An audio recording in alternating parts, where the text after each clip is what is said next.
So I just finished doing all the service on the car, changed the oil, changed the front diff fluid, changed the rear diff fluid. Now it's time to reset the maintenance light, so that way it doesn't sit here and keep annoying my wife who drives this vehicle. So if you see this, this is your maintenance required light. The way to reset this is to actually cycle through the odometer so that says trip A. You do that by clicking on the odometer button. You click that button.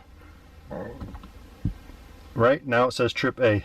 As you can see, my wife never resets the trip A, so it's 5,859 miles. Anyway, all right, so now at this point what you can do is turn the car back off.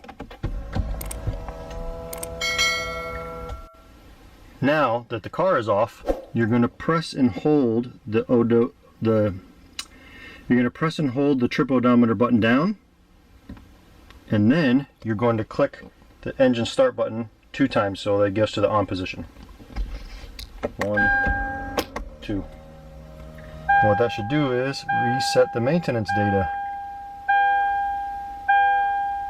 Boom, done. Let go. You're done. Now, go crack a beer and enjoy yourself.